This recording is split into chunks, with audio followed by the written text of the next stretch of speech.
শাহাদাতের তামান্না নাই, আকাঙ্ক্ষা নাই, এটা মুনাফিকের চরিত্র, এটা ইমানদারের চরিত্র। ভারত পাকিস্তান যে যুদ্ধ শুরু হয়েছে, আমাদের দেশে অনেকে আশা করছে যে এই যুদ্ধে আমরাও সামিল হয়ে যাব বা আমরাও যুদ্ধ করব।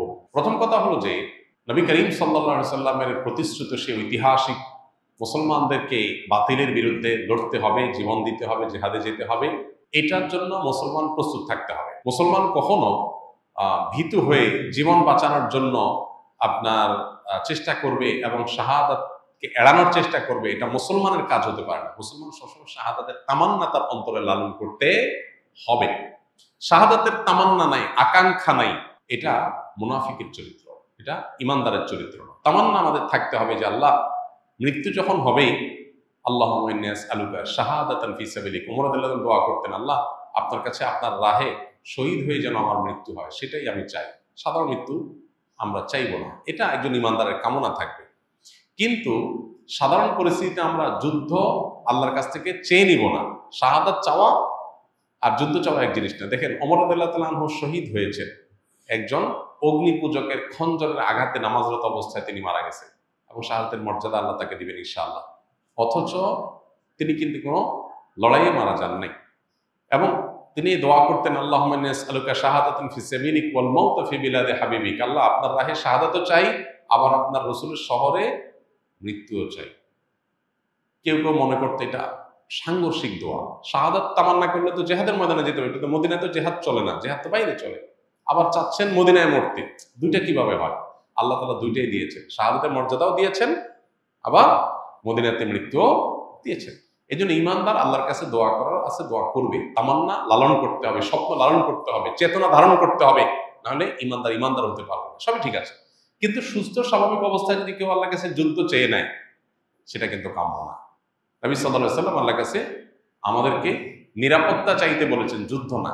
যুদ্ধ এসে গেলে করার জন্য প্রস্তুত থাকবো, তার জন্য প্রস্তুতি নিব, সবই ঠিক আছে, আলোচনা জারি রাখবো যাতে করে চেতনা শানিত থাকে, কিন্তু যেচে যুদ্ধ নিব না। আমরা আল্লাহর কাছে আমন, আফিয়া এবং সালামা এটা প্রত্যাশা করব, এবং সেই সাথে প্রতিটা এ জাতীয় বড় ঘটনা আমাদেরকে অনেক কিছু শেখায়, সেখান থেকে আমরা শিক্ষা গ্রহণ করব।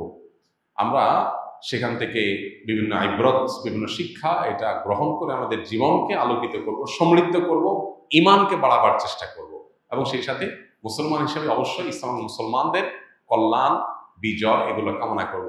সূরা রুম আমরা পড়ার চেষ্টা করতে পারি, যাদের সুযোগ আছে সূরা রুমের শুরুর আয়াতের তাফসীরটা পড়ে দেখতে পারি। সেখানে আল্লাহ রাব্বুল আলামিন নবী সাল্লাল্লাহু আলাইহি সাল্লামের সময়কার সাহাবীদের মক্কায় থাকাকালীন সময় তারা যখন রোমানদের সাথে পারস্যের লোকদের যখন যুদ্ধ হয়েছে, তখন রোমানরা আহলে কিতাব হওয়াতে তাদের বিজয় কামনা করছেন মুসলমানরা, আর মক্কার মুশরিকরা ওই যে রোমান মুশরিকদের পারস্যের মুশরিকদের তারা বিজয় কামনা করেছে।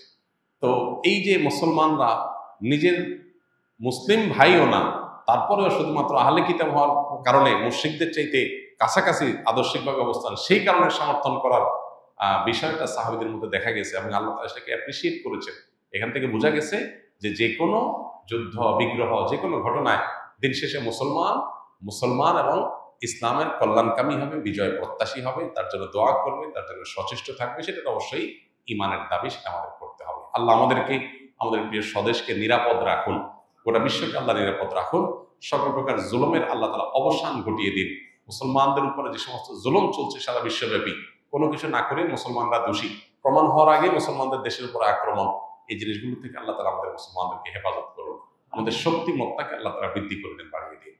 মুসলমান এবং অমুসলমানদের মধ্যে কোনো সংঘাত বা যুদ্ধ সংঘটিত হলে একজন মুসলমান হিসেবে আমাদের কোন পক্ষে থাকা উচিত বা করণীয় কি, এটা তো বলার অপেক্ষা রাখে না, প্রশ্ন করার অপেক্ষা রাখে না। একজন মুসলিম অবশ্যই মুসলমানের পক্ষ অবলম্বন করবেন যতক্ষণ পর্যন্ত মুসলমান জুলুম না করবে। মুসলমান যদি জুলুম করে তাহলে তার পক্ষে মুসলমান থাকবে না, কিন্তু মুসলমান যদি মাজলুম হয় বা মুসলমানের উপরে যদি জুলুম করা হয়, তাহলে অবশ্যই একজন মুসলমান সেই মুসলমানের পক্ষে থাকবে না। সাধারণ অবস্থাতে একজন মুসলমান অবশ্যই মুসলমানের পক্ষে অবলম্বন করতে হবে, এটা তার ঈমানের দাবি। আলহামদুলিল্লাহ ওয়াল বুগদুলিল্লাহ, আল্লাহর জন্য ভালোবাসা, আল্লাহর জন্য বৈরিতা, এটা না থাকলে ঈমান থাকবে না, এটা আমাদের মাথায় রাখতে হবে।